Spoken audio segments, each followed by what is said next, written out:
محترم حضرات، السلام علیکم ورحمۃ اللہ وبرکاتہ۔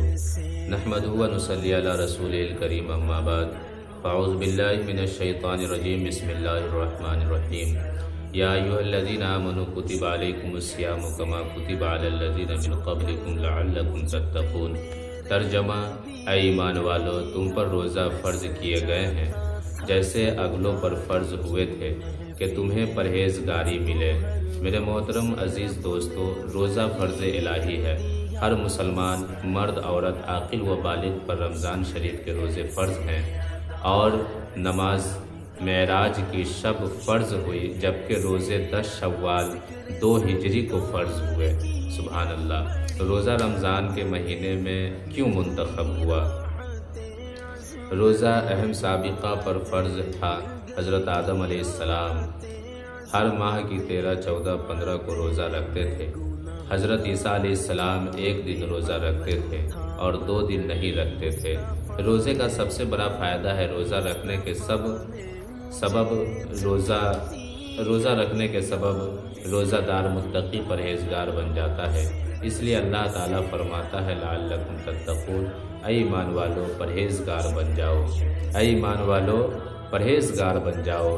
بچوں کو روزہ رکھنے کا حکم دو، بچوں کو جلد سے جلد روزہ رکھنے کا حکم دو، یعنی عادت ڈالو، تاکہ جب بچہ بالغ ہو جائے تو اسے روزہ رکھنے میں دشواری نہ ہو۔ اس لیے فقہاء کرام فرماتے ہیں بچہ کی عمر جب 10 سال کی ہو جائے اور اس میں روزہ رکھنے کی طاقت ہو تو اسے ماہ رمضان شریف میں روزہ رکھوایا جائے۔ اگر طاقت ہوتے ہوئے بچہ روزہ نہ رکھے تو مار کر روزہ رکھوائیے۔ میرے محترم بزرگوں دوستو، تو آج کا ویڈیو جاری کرنے کا مقصد یہ ہے کہ رمضان المبارک میں ہمیں اور آپ کو کیا کرنی چاہیے۔ اللہ کے حبیب صلی اللہ تعالی علیہ وسلم نے ارشاد فرمایا کہ بندہ کا روزہ آسمان و زمین کے درمیان معلق رہتا ہے جب تک صدقہ فطر ادا نہ کر دے۔ تو میرے محترم بزرگوں دوستو، آج ہم لوگ رمضان کے مہینے میں روزہ رکھتے ہیں۔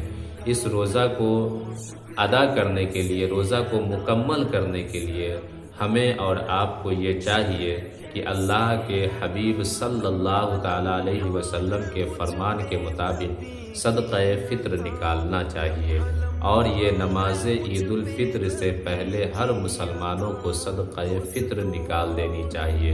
یہ صدقہ فطر کیوں نکالنا چاہیے؟ کیونکہ میرے آقا فرما رہے ہیں کہ جب انسان صدقہ فطر ادا کر دیتا ہے تو اس کا روزہ مکمل ہو جاتا ہے، اور روزہ گھر میں فطرہ صدقہ فطر وہ ہے جو گھر میں ہر انسان کے طرف سے نکالا جائے گا۔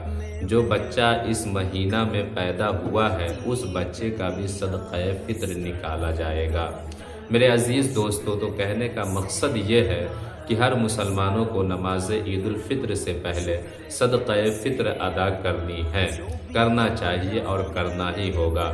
میرے عزیز دوستو، تو اس صدقہ فطر کا جو رقم رکھا گیا ہے وہ کم و بیش 60 روپیہ ایک انسان کے طرف سے نکالنے کا حکم دیا گیا ہے۔ یہ ہمارے تمام مدارس کے ذمہ داران جو لوگ ہیں ان تمام لوگوں کی طرف سے ایک لیٹر جاری ہوا جس میں 60 روپیہ ہر انسان کی طرف سے نکالنے کا حکم دیا گیا ہے۔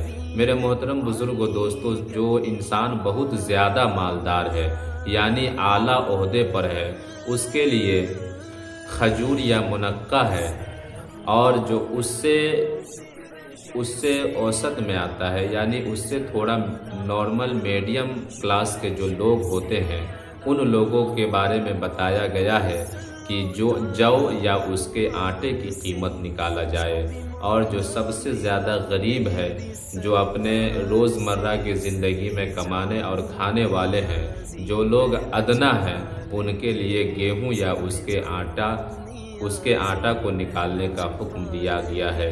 تو میرے محترم بزرگوں دوستو، تو ہر انسان کو صدقہ فطر نکالنا ہے، اپنے محبوب مال سے ادا کرنا ہے، یعنی اگر خود آپ نے کمایا ہے تو اس مال سے آپ صدقہ فطر ادا کریں، اس لیے کہ آپ کا روزہ اور آپ کے بچوں کا روزہ، آپ کے گھر کے تمام لوگوں کی روزہ پورا مکمل ہو جائے۔